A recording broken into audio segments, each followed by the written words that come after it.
do sábado de vocês, se é isso que vocês querem sair, querem passear, querem descansar, querem ver Netflix. Então, vamos terminar de ver as cefaleias secundárias hoje, terminar de ver essa primária que é a que falta. Qualquer dúvida, abra o microfone e a gente vão perguntando, não tem problema, tá? Peço perdão pelo atraso, atrasei 10 minutos, realmente eu esqueci, gente, eu tava lá na cozinha ali embaixo, vi a mensagem da Catia e falei, meu Deus, eu tenho que dar aula, saí correndo. Não tem problema. Mas a gente vai tentar conversar no horário sempre, tá? Gente, a cefaleia atencional, terminando agora a cefaleias primárias, a atencional é a cefaleia mais comum de todas, certo?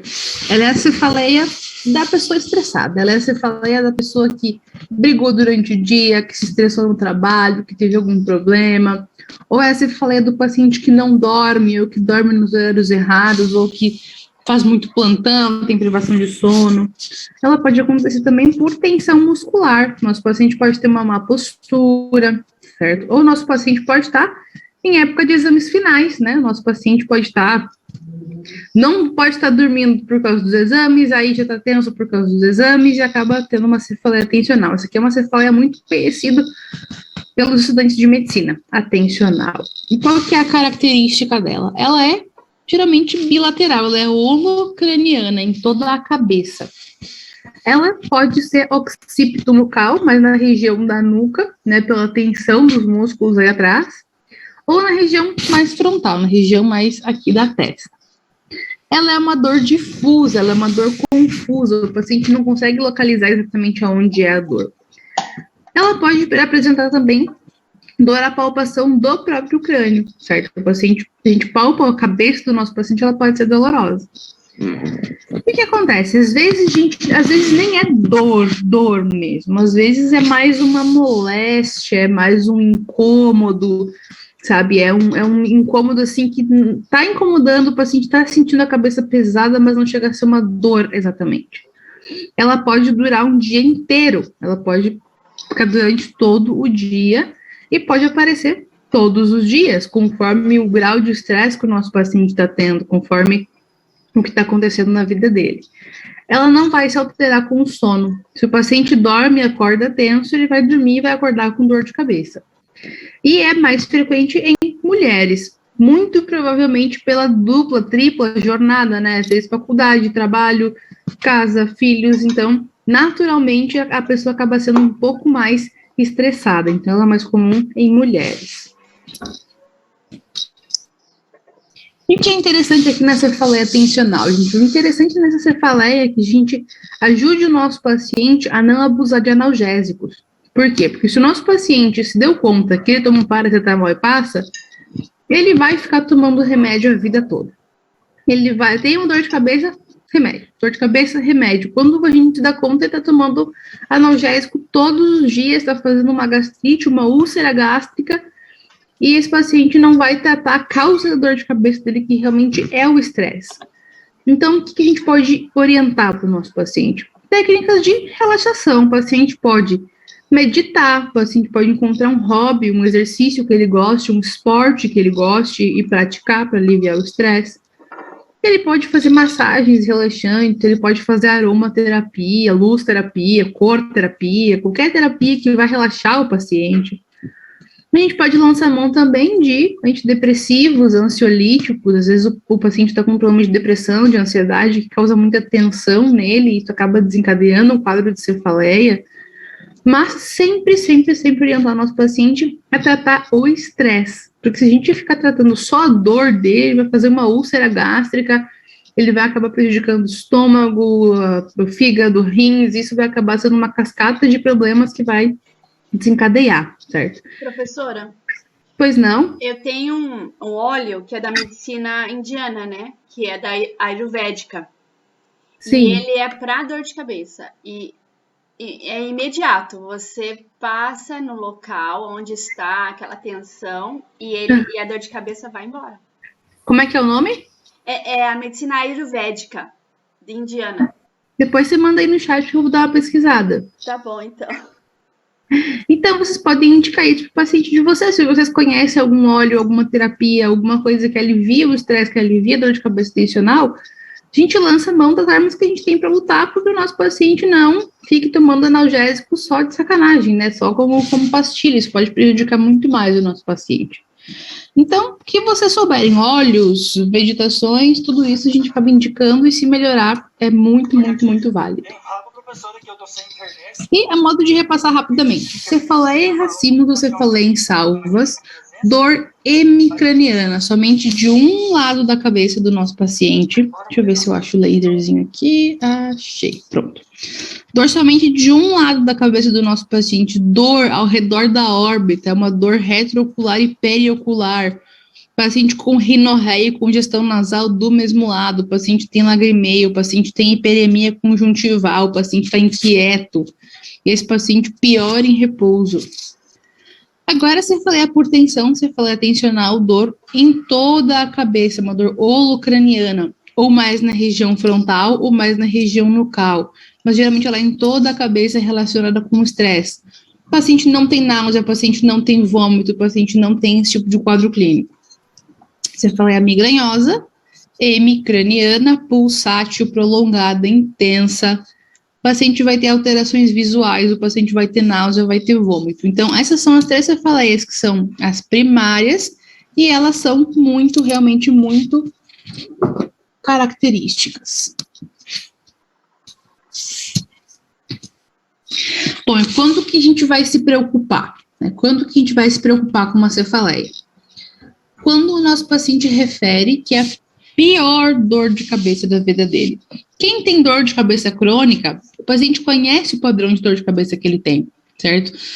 Doutor, eu costumo geralmente ter essa dor de cabeça, minha avó tinha, minha mãe tinha, a gente costuma ter, geralmente eu sei que ela é assim, eu só queria que você, para tratar essa dor de cabeça, eu quero ir embora.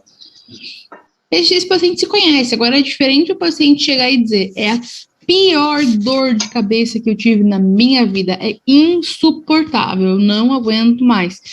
Isso tem que chamar a nossa atenção, essa dor de cabeça mudou o padrão que ela tem. Ou se a gente acha um exame neurológico anormal, né? Se a gente vai fazer exame físico no nosso paciente, ele está com desvio de rima, ele está com perda da força muscular, ele está com uma coordenação alterada, a gente não vai dar paracetamol para esse paciente, mandar ele para casa, a gente tem que estudar mais esse paciente. Alterações do estado de alerta, o paciente pode estar sonolento, pode estar confuso, pode estar obnubilado, então a gente também tem que buscar a causa disso, o que está acontecendo com o nosso paciente.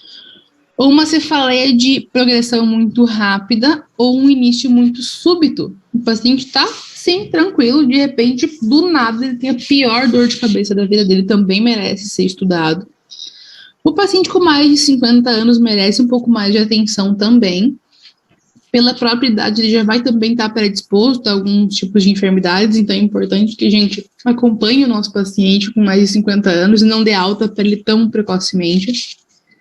Uma dor de caráter progressivo. O paciente está aqui na observação, a gente tratou. A dor aumenta, e depois a dor aumenta, e ela tem um caráter progressivo que não vai responder a analgésicos, também isso merece a nossa atenção. O paciente que está tratando com anticoagulante, né? O paciente que está tomando varfarina, heparina já há 2, 3 meses, ele tem uma chance de sangramento muito alta. Então, por isso que a gente é tão chato no interrogatório, por isso que a gente tão especula no interrogatório, porque a gente tem que saber tudo isso, para a gente conseguir pensar em alguma coisa e não errar, certo? Por quê? A gente não vai mandar um paciente que está anticoagulado, com dor de cabeça, com déficit neurológico para casa, né? Esse paciente provavelmente está sangrando, provavelmente tem um ACV hemorrágico. E câmbios no padrão. Como eu tinha falado para vocês, a dor de cabeça mudou, não é aquela velha dor de cabeça conhecida. Se ela mudou de padrão, ela merece um pouquinho mais da nossa atenção. E, bom, o que a gente vai procurar, como você cefaleia secundária? Nosso paciente tem uma daquelas mudanças de padrão, nosso paciente tem uma daquelas alterações. O que a gente vai pensar? O que a gente vai procurar? Procurar cefaleias secundárias. E das cefaleias secundárias eu trouxe 3 e a gente vai falar sobre elas aqui. A primeira é a síndrome de hipertensão intracraniana. O que acontece? Vai ser um sinal, um conjunto de sinais e sintomas, uma síndrome, né, causada pelo aumento da pressão do líquido cefalorraquídeo ou do conteúdo do encéfalo dentro da cavidade cranial. O que acontece, gente? Aumenta o conteúdo e não aumenta o continente. né? Vai ter muito mais pressão dentro da cabeça do paciente e a cabeça dele não vai crescer.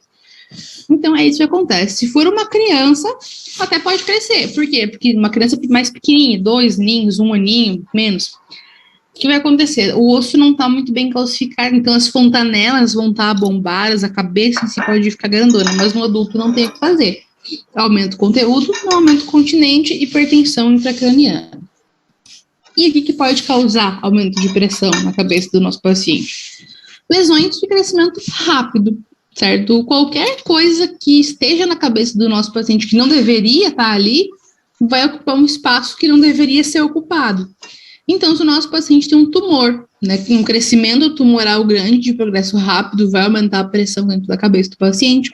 Abscessos, quistes, hemorragias, né, causadas por aneurismas ou por algum tipo de ACV, o que vai acontecer? Esse sangue não tem que estar ali solto, esse sangue não tem que estar ali aumentando a pressão, vai aumentar a pressão, o paciente tem essa síndrome. Ou obstrução do líquido cefalorraquidiano, ou por anomalias congênitas, o paciente pode apresentar alguma malformação, ou adquirida, né, o paciente pode ter uma fratura de base de crânio, ele pode ter alguma obstrução traumática do líquido cefalorraquídeo, ou por congestão venosa, né, um edema cerebral, uma compressão dos seios, dos senos, ou uma trombose venosa, que também pode acontecer. Então, qualquer coisa que aumente a pressão na cabeça do nosso paciente. E, bom, o que vai acontecer? O que a gente vai encontrar nesse paciente com síndrome de hipertensão intracraniana? Uma triada, né? Aqui na medicina a gente ama triades, né? Tudo é triada de Charcot, triada de hipertensão, triada de tudo. Tem a triada meníngea. Aqui não vai ser diferente. Nosso paciente vai ter uma triada clássica, que vai ser a cefaleia, vômitos e edema de papila, tá? A cefaleia, né? A gente falou só de cefaleias até agora, então é um quadro clínico muito específico. O vômito da hipertensão intracraniana, ele pode acontecer também na síndrome meníngea de forma bem parecida, mas o que chama a atenção aqui é o edema de papila, tá? A gente não vai encontrar edema de papila em nenhuma outra cefaleia. Então, é isso que eu quero que vocês guardem, edema de papila. Também o nosso paciente pode estar bradicárdico, pode estar hipertenso, pode estar sonolento, confuso, né? O sensório dele vai estar diminuído. E como vai caracterizar a cefaleia? A cefaleia ela vai acontecer pela atração vascular ou pela própria pressão, certo? E ela é intensa, uma dor de cabeça, não é uma dorzinha de cabeça qualquer, ela é intensa, ela é persistente, ela não passa com qualquer analgésico. Ela é gradativa, ela vai aumentando a pressão na cabeça do paciente e vai aumentando a dor. E com sensação de peso, e realmente faz sentido, né? Tem muita pressão, o paciente prefere que pareça que a cabeça dele pesa. A dor dele é holocraniana, dói toda a cabeça do nosso paciente, não dói somente um lado ou ao redor do olho, por exemplo, dói toda a cabeça. Ela vai aumentar com as mudanças de decúbito ou com qualquer situação que faça com que aumente a pressão na cabeça do nosso paciente. Por exemplo, tosse. Se o nosso paciente tossir, espirrar ou até mesmo defecar, isso vai fazer com que aumente a pressão, aumente a dor. E ela não vai aliviar com analgésicos comuns. Essa dor de cabeça só vai passar quando a gente conseguir dar manitol, por exemplo, para esse paciente e diminuir a pressão dentro da cabeça dele, certo? Então, o manejo dela vai ser diferente. E isso que eu estava falando para vocês, gente. A característica dos vômitos dessa cefaleia vai ser muito diferente, por exemplo, de uma cefaleia migranhosa. Por quê? O que acontece? Na migranha, o nosso paciente... tá vendo um reflexo no meu rosto. Na cefaleia migranhosa, o nosso paciente tem a cefaleia, ele tem a dor de cabeça. Pronto, saiu. Ele tem dor de cabeça, mas é uma dor de cabeça que ele tá nauseado, ele tá com vômito, ele sabe que ele vai vomitar, ele vai até o banheiro e vomita. Nessa cefaleia aqui, gente, o vômito, ele é um vômito em foguete, é um vômito cerebral, um vômito em projetil. Por quê? O paciente tá aqui paradinho e do nada ele vomita muito, e ele vomita longe. Vomita igualzinho nessa imagem, gente. Isso aqui não tá nem exagerado, é assim mesmo que o nosso paciente vai vomitar. Então, é bem característico. E como eu tinha dito para vocês, edema de papila, certo? Isso aqui tem que chamar muito a nossa atenção, tá? A gente tá suspeitando de hipertensão intracraniana. A gente vai fazer um fundo de olho no nosso paciente na urgência, que vocês vão aprender a fazer ano que vem. E se ele não tiver hipertensão, é isso que a gente espera encontrar. Aqui a cabeça do nervo óptico, certo? Aqui a mácula e a fóvea, as artérias também contornadinhas, as veias também estão, não tem nenhum exudato, não tem nenhum aneurisma, tá perfeito. Mas no paciente com hipertensão intracraniana, a gente vai achar esse aspecto. Olhem como isso aqui é estranho. Isso aqui não tá nem perto de ser normal. Né? A gente olha para isso aqui e a gente já pensa em inchaço, a gente pensa em edema, realmente parece que está inchado, porque realmente é um edema de papila, é um papiledema, então a gente vê isso aqui e a gente pensa em hipertensão intracraniana. Olhem como as veias estão dilatadas, olhem como já tem exudados, como tem microhemorragias aqui, então a gente vai achar esse aspecto na hipertensão intracraniana, e vai ser nos dois olhos, né? Vai ter essa alteração em ambos os olhos, porque a hipertensão está dentro do crânio, ela não é seletiva. E isso pode levar o nosso paciente a ter diminuição da agudeza visual, certo? Pelo edema de papila, ele vai ter uma diminuição da agudeza visual. Bom, no diagnóstico, o que é importante? Gente, só um segundinho, eu volto em 30 segundos, se vocês me esperam aqui. Rapidinho.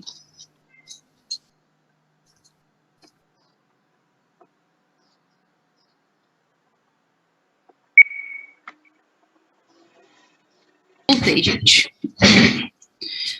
Voltei. Fui dar uma mão pro meu marido ali, porque ele olha, mas ele não enxerga. Tava procurando um negócio, tava na frente dele, ele olha, mas não enxerga. Tá resolvido.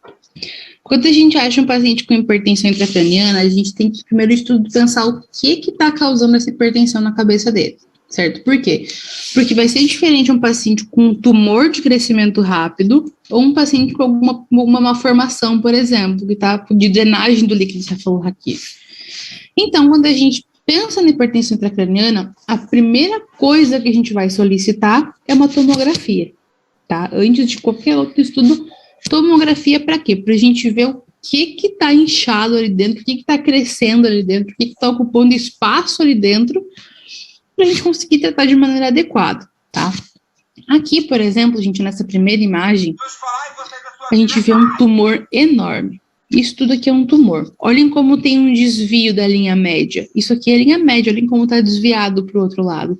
Olhem como esse ventrículo aqui tá apertado, tá quase sumindo. Esse aqui tá em vias de também de sumir. Então, olhem como realmente dá a impressão que tem pressão aqui dentro. Isso aqui não deveria estar aqui, isso aqui está ocupando um espaço que não deveria estar aqui, certo? Ou nesse caso aqui, olhem como está dilatado o ventrículo desse paciente. Então, esse paciente provavelmente tem um problema de drenagem de líquido cefalorraquídeo, então tem muita pressão aqui dentro. Mas, nesse caso aqui, gente, no caso de tumor, o que acontece? A gente não pode fazer punção lombar, tá? Num paciente que tem um tumor grande no sistema nervoso central. Por quê? Porque aqui tem muita pressão. Na cabeça desse paciente tem muita pressão. E se a gente aliviar a pressão de maneira abrupta aqui pela coluna, o que vai acontecer? Esse cérebro que está lá apertadíssimo, ele vai vir para baixo, ele vai vir para onde tem espaço. Então, o cérebro desse paciente vai herniar, certo? O cérebro desse paciente, ele vai descer, vai herniar pelo agulheiro magno, tá? Ele vai herniar nessa região, ele vai comprimir o centro respiratório e esse paciente morre assim. Nem tem o que fazer, não tem o que fazer, esse paciente morre. Então, nunca fazer punção lombar num paciente com suspeita de hipertensão intracraniana sem estabelecer a causa, tá? Por exemplo, nesse paciente aqui, que tem um acúmulo de líquido cefalorraquídeo em si, ele vai se beneficiar de aliviar a pressão, certo? Por quê? Porque vai sair o líquido, o cérebro vai, né, ocupando o espaço de novo. Esse paciente não, esse paciente a gente mata ele se a gente fizer uma punção lombar com um tumor desse tamanho na cabeça. Então, é muito importante a gente primeiro pedir exames de imagem. E a gente vai também ver a síndrome meningea, certo? A síndrome meningea, ela vai ser um transtorno irritativo das meninges, tá? Que não vai ser causada necessariamente por bactéria ou vírus. Ela pode ser causada, por exemplo, por hemorragias. Qualquer coisa que chegue a irritar as meninges. Nas etiologias, Aqui a gente vai dar bastante foco hoje, quero falar para vocês também mais para frente do exame do líquido cefalorraquidiano, são as bacterianas, tá? Os principais agentes etiológicos vão ser a Neisseria meningitidis, o Haemophilus influenzae e o Streptococcus pneumoniae, tá?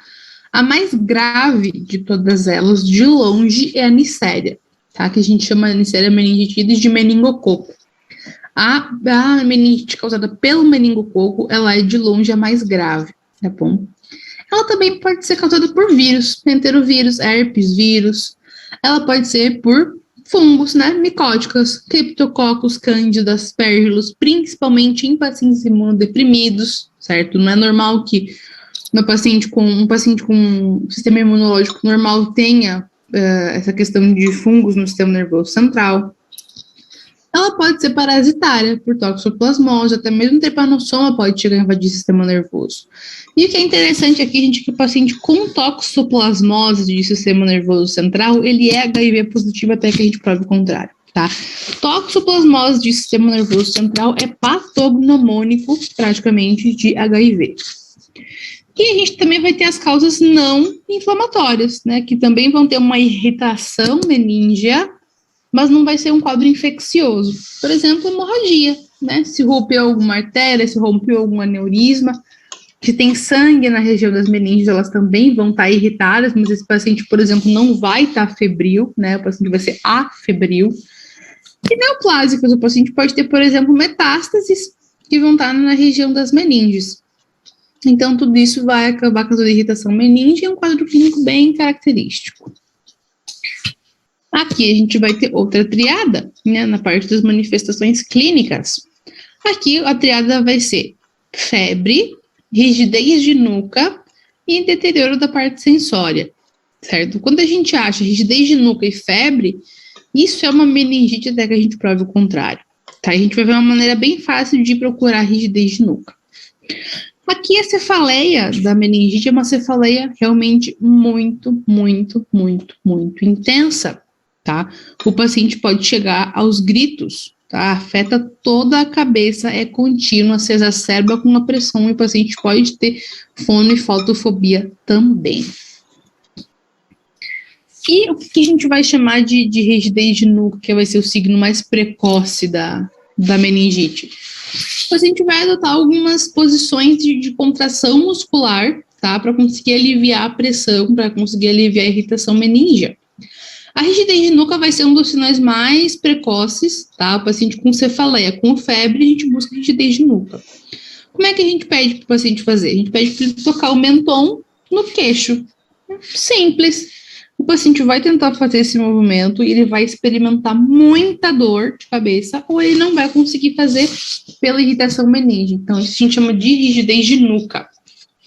O paciente, principalmente o pediátrico, ele vai adotar essa atitude em gatilho de fuzil, tá? Essa flexão das pernas, essa extensão do pescoço. Não sei se vocês são grandes conhecedores de armas, mas um gatilho de fuzil é assim, tá? Então, o paciente adota essa posição. A gente vai buscar signos de irritação meningea, sinal de Kerning e de Brudzinski. São os dois signos mais importantes também na parte de irritação meningea. E como que a gente vai fazer ele? O sinal de Kerning, o nosso pacientezinho vai estar em decúbito dorsal, tá? E a gente, com as mãos, vai elevar um dos membros dele. Então, a gente vai apoiar aqui no calcanhar, vai segurar aqui no joelho do paciente, e a gente vai erguer a perna do paciente. A gente levanta a perna do paciente. Se ele tiver irritação meningea, o que vai acontecer? A perna que está embaixo vai levantar também, de forma involuntária. A gente levanta essa e o pacientezinho levanta essa também, porque não consegue deixar uma assim e uma na camilha, porque isso vai fazer com que aumente a pressão na cabeça dele, aumenta a dor. Então, ele vai flexionar a perna involuntariamente. Sinal de Kerning. Já o sinal de Brudzinski, vocês nunca mais vão confundir com o sinal de Kerning. Por quê? Porque o sinal de Brudzinski, a gente levanta bruscamente a cabeça do nosso paciente. Parece tosco, gente, mas na hora de realizar o exame físico ou de alguma avaliação, é muito importante a gente não confundir os dois sinais, né? E como eles buscam a mesma coisa, é fácil de confundir. Então, o Brudzinski levanta bruscamente a cabeça. O pacientezinho vai estar também decúbito dorsal, a gente vai apoiar a cabeça dele e vai mover a cabeça dele em direção ao tórax, em direção ao peito, certo? A gente vai levantar bruscamente a cabeça dele. Se ele tiver irritação meníngea, ele vai fazer uma flexão de ambas as pernas, certo? A gente levanta a cabeça dele e ele vai flexionar as pernas. Então, sinal de Brudzinski. O que mais que o nosso paciente pode ter? Ele também pode ter vômitos cerebrais, ele pode ter vômitos com as mesmas características do paciente com hipertensão intracraniana, vômitos em foguete. O paciente pode convulsionar, o paciente pode ter hiperestesia cutânea, ou seja, ele está muito sensível à dor. O paciente pode ter, inclusive, ter alterações na pele, apresentar máculas, pápulas vermelhas, principalmente se for uma meningite meningocócica. O paciente é febril, se ela for infecciosa, o paciente vai ter febre, ele pode chegar a ter delírio, sonolência, ele pode chegar a ter alteração no terceiro, quarto e sexto par cranial. E o que é importante realmente aqui, gente, é que esse paciente não tem edema de papila, tá?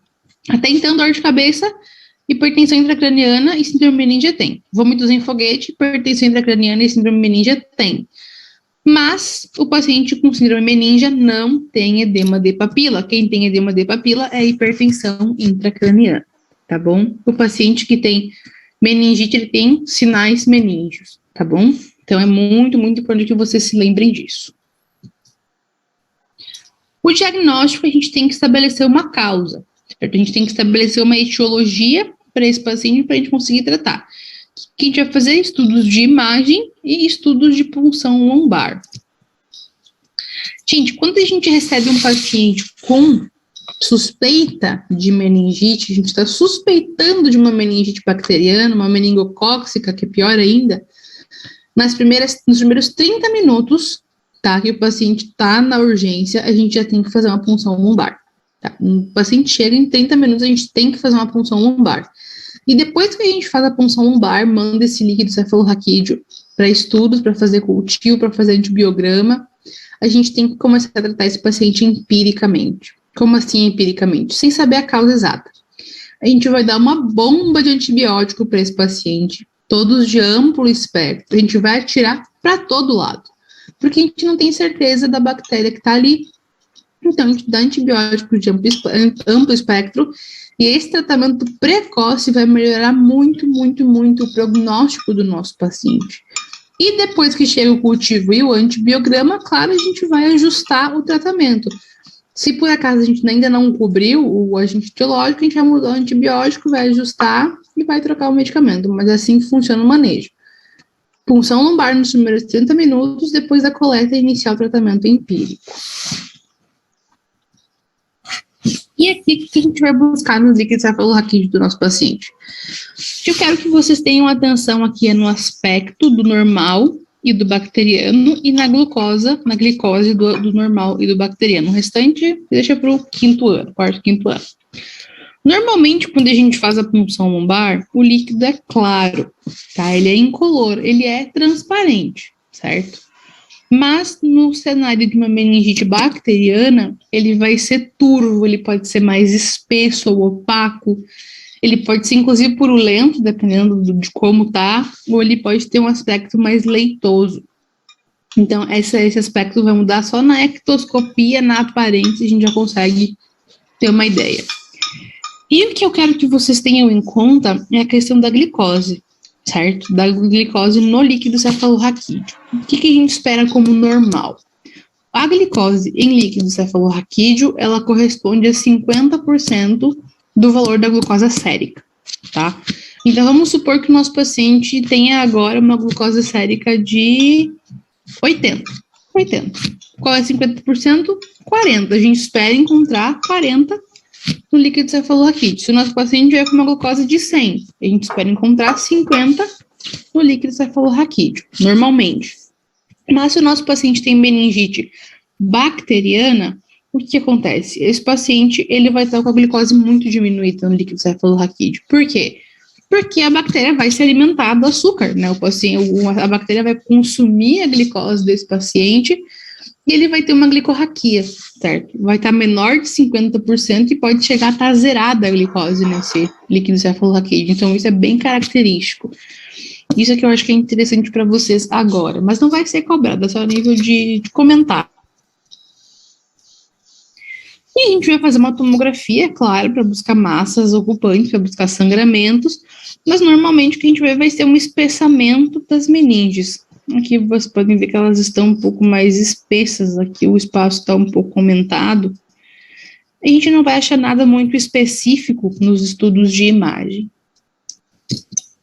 E a nossa terceira e última causa do dia de cefaleia secundária vai ser o ACV, né? O acidente vascular encefálico, o AVE também falam. Então, AVE e ACV é tudo a mesma coisa. O que vai ser o ACV? Ele vai ser a aparição repentina, abrupta, certo? De uma deficiência focal neurológica causada por uma doença vascular. O ACV ele vai ocorrer quando tem uma obstrução, quando tem falta de oxigenação para alguma região do cérebro, ou por isquemia, quando tem um taponamento da artéria, ou por hemorragia, certo? O resultado final dos dois casos vai ser o mesmo, né? Só que o mecanismo e a conduta vão ser diferentes. O que importa para a gente é a isquemia cerebral. E como eu falei para vocês, a consequência é a isquemia, né? O paciente não vai estar recebendo oxigênio em alguma região do cérebro, e quanto mais a gente demora para tratar esse paciente, mais ele vai ter sequelas depois, porque uma vez que tem a morte neuronal, ele já não vai se regenerar. A gente vai falar um pouquinho das diferenças dele mais para frente. Quando que a gente vai pensar em ACV? Quando que a gente vai procurar fatores de risco para ACV? A gente vai procurar quando o paciente tem fatores de risco, modificáveis ou não modificáveis. Por exemplo, os modificáveis. Hipertensão arterial. O paciente hipertenso, ele está predisposto a ter ACV, principalmente hemorrágico. Então, o que é importante para esse paciente? Manter um bom controle pressórico. O paciente com diabetes. O paciente com diabético também é um fator de risco modificável. O paciente tem que estabelecer um bom controle glicêmico. Paciente com enfermidade das carótidas também a gente pode tratar, mas é um fator de risco. Enfermidade cardíaca, o nosso paciente tem que estar compensado. Cigarro vai ser um fator de risco para absolutamente tudo, né? Então, estimular a cessação do tabagismo e procurar se o paciente fuma para colocar isso como um fator de risco. A obesidade, dislipidemia, sedentarismo também vai ser fator de risco para absolutamente tudo, né? Tudo obesidade é fator de risco. Então, a gente busca essas coisas no nosso paciente para pensar em ACV. E os fatores de risco, gente, que não são modificáveis é a idade avançada, né? Se o nosso paciente tem 80, 90 anos, ele já tem um risco vascular mais aumentado, não tem como a gente mudar a idade do nosso paciente. O sexo do nosso paciente também. Os homens estão mais predispostos a ter quadros de ACV. A história familiar também não tem como a gente mudar. Se alguém na família do nosso paciente já teve um ACV, não tem como a gente mudar esse histórico dele. Se o nosso paciente já teve um ACV prévio, se ele já teve um, ele está predisposto a ter outro. Então, a gente busca esse antecedente patológico pessoal. E aqui a fibrilação auricular, a gente deveria estar aqui nos modificáveis. Por quê? Porque esse paciente com fibrilação auricular, quando a aurícula fibrila, o que acontece? Ela vai criar muito coágulo. Muito coágulo. Esse coágulo vai se desprender e viajar até o sistema nervoso central. Só que a gente vai anticoagular esse paciente, a gente vai anticoagular por muito tempo esse paciente, a gente consegue modificar esse fator de risco. E é isso que a gente vai encontrar na tomografia, gente. Para esse paciente, a gente tem que pedir tomografia sempre que a gente suspeite desse quadro. Então, a gente vai procurar um ACV hemorrágico ou um ACV isquêmico, tá? No ACV hemorrágico, a gente vai ter a hemorragia intraparenquimatosa, que ela é exatamente o que o nome dela diz, é uma hemorragia dentro do parênquima, certo? A gente vê ela assim. O sangue na tomografia a gente vê branco. A gente vê essa parte branca, essa hemorragia dentro do parênquima cerebral, tá? Agora, a hemorragia subaracnoidea, a gente vê com esse aspecto. O que acontece? Ela sangra embaixo do aracnoides, ela não sangra no parênquima. Então, o que acontece? O sangue ele vai se espalhar pelos surcos cerebrais. Então, a gente vê esse aspecto. Olhem como esses surcos aqui estão ocupados. Aqui nessa região, essas partezinhas brancas, isso aqui é sangue. Então, a gente vê um aspecto muito diferente desse aqui. Agora, o ACV isquêmico, a gente vai ter o trombótico e o embólico. Como assim? O trombótico, o coágulo ou a alteração arterial, a obstrução aconteceu primariamente no encéfalo, certo? Ele criou um coágulo nessa região por algum fator, ou pode ser uma placa de ateroma. É uma coisa que nasceu ali na cabeça do paciente, é um trombo que está ali, que nasceu ali.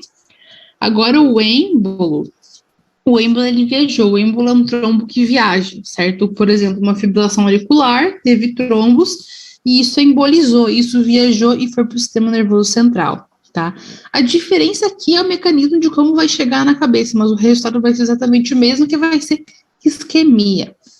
E num primeiro momento, gente, a tomografia de um paciente com isquemia cerebral, ele vai ser absolutamente normal, tá? Então, o nosso paciente tá com deficiência neurológica, ele tá com dor de cabeça, ele tá com náusea, ele tá com vômito, ele tá com um quadro muito florido de hipertensão, de ACV, mas a gente pede uma tomografia e tá normal, né? Como assim? A gente vai mandar esse paciente para casa com paracetamol? Não, a gente vai repetir essa tomografia dentro de meia hora, 40 minutos, para confirmar o nosso diagnóstico, mas a gente já começa as primeiras medidas, certo? E quando começa a isquemia, a gente vê assim. A gente vê com esse aspecto mais escuro. Isso aqui é a zona de penumbra. Provavelmente, aqui vai estar a área de isquemia. E conforme a gente vai esperando ou demorando para fazer para revascularizar essa região, ele vai tendo uma zona de penumbra ao redor, as células vão morrer. Então, é esse aspecto que tem um paciente com ACV isquêmico. É muito diferente do aspecto de ACV hemorrágico. E a conduta também vai ser completamente diferente. E qual vai ser o quadro clínico do nosso paciente? O que o nosso paciente vai ter?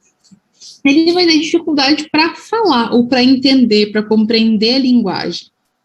Ele pode ter paralisia, né, ou paralisia, plegia ou paresia na região dos membros, membro superior, membro inferior, de um lado, ele pode ter uma paresia na hemicara, como esse nosso paciente aqui, tem um desvio de rímel, ele está paralisado de um lado.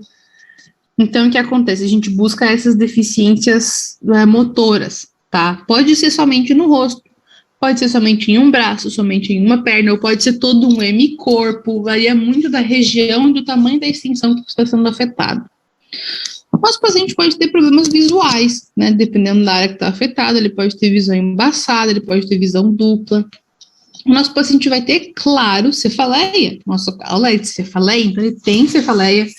Cefaleia de início súbito, cefaleia grave, cefaleia acompanhada de vômitos, náuseas. O paciente pode perder o conhecimento, ele pode desmaiar. Então, é uma dor de cabeça bem intensa. O nosso paciente pode ter problemas de equilíbrio, né? Ele pode estar com uma marcha descoordenada, com o caminhar dele descoordenado, e ele pode ter perda da força muscular também. Então, é muito diferente um paciente que chega para nós, senta e diz, doutora, eu estou com dor de cabeça, do que um paciente que vai chegar trazido por terceiros ou trazido pela ambulância, certo? Então, a gente já começa a inspecionar o nosso paciente quando ele chega na urgência. E a gente vai fazer a escala de Cincinnati, tá? A escala de Cincinnati é uma escala, às vezes, até mesmo pré-hospitalar, ou um jeito rápido de a gente conseguir buscar deficiência neurológica na urgência do nosso paciente, pedindo para ele fazer coisas bem simples. Por exemplo, a gente vai buscar a paralisia de face pedindo para o nosso paciente sorrir, certo? Ele sorri, dando um sorriso forçado, e ele vai ter um desvio de rima, um dos lados vai estar assimétrico. Aqui, abraços, a gente pode pedir para o nosso paciente estender os braços. A gente pede para ele alinhar os braços na frente e a gente busca se ele tem a força muscular diminuída de algum dos lados, certo? E a gente vai avaliar a capacidade de fala do nosso paciente. Não precisa pedir para o paciente cantar uma música, né? O paciente está tendo um ACV, o paciente está ruim, o paciente está chateado, a gente não vai pedir para ele ficar cantando, né? Então, a gente vai pedir para ele falar uma frase. Pode ser a frasezinha do mental test. Aquela frasezinha, nem aqui, nem aí, nem lá. Se o paciente repetir, é tudo certo, e ele não repetir, a gente está com uma fala arrastada, uma dificuldade na fala, fala também a favor do ACV. Essa escala de Cincinnati, ela foi simplificada aqui nesse quadrinho, né, para que as pessoas em si, quando estão em casa e se elas suspeitam que realmente não estão se sentindo bem, façam isso, sorriem, tentam abraçar e tentam cantar uma música, e se elas acharem alguma alteração, ligar para o SAMU, certo? Então é muito comum, eu sou aqui do Rio Grande do Sul, então aqui nos postos de saúde do Rio Grande do Sul é muito comum a gente ir no posto e achar um folderzinho colado na parede, uma plaquinha na parede, com essas instruções, né, para orientar o nosso paciente que se ele tiver alguma dessas coisas, ele tem que realmente ir para urgência. E na medicina a gente chama isso de escala de Cincinnati. Quais são as complicações, gente? O que pode acontecer com o nosso paciente? Isso vai depender muito do tempo que a gente atuou e do tempo que a gente levou para revascularizar esse cérebro, tá? O paciente pode ter paralisia ou perda da força muscular, ele pode continuar com a plegia ou com a paresia que ele tinha, certo? Então, se a gente não atuar rapidamente, ele pode continuar com uma deficiência motora. Ele pode ter dificuldade para falar, para engolir, certo? Então, ele pode ele pode continuar com essas alterações também, dependendo muito do tempo que a gente vai atuar, tá? Isso quer dizer muito. Perda da memória, dificuldade para pensar. Vocês lembram que uma das principais causas de demência são ACVs múltiplos? Então, isso com o tempo vai afetando a capacidade de cognição do nosso paciente. Isso também pode causar problema emocional. O nosso paciente, ele sabe que ele está com um pouco prejudicado, ele sabe que ele precisa de outra pessoa para tomar banho, para comer, para fazer as coisas diárias, então ele acaba ficando deprimido, ele acaba ficando retraído, ele acaba ficando antissocial pela condição que ele tem. O paciente pode, inclusive, ficar com sequelas de dor, né? O nosso paciente pode ter alguma paresia muscular e, por desuso, pode atrofiar, isso pode causar dor nos outros grupos musculares que vão tentar compensar essa paralisia. E o nosso paciente também pode ter câmbios de conduta, principalmente se a lesão for no lobo frontal, então isso vai afetar muito a conduta dele, a capacidade de asseio pessoal. Então, tudo isso, gente, é muito importante a gente fazer um tratamento precoce, um diagnóstico precoce, uma conduta precoce, para que esse paciente tenha menos sequelas possíveis na vida dele, tá? E por hoje a gente vai só até aqui. Deixa eu descompartilhar a minha tela, aí, gente,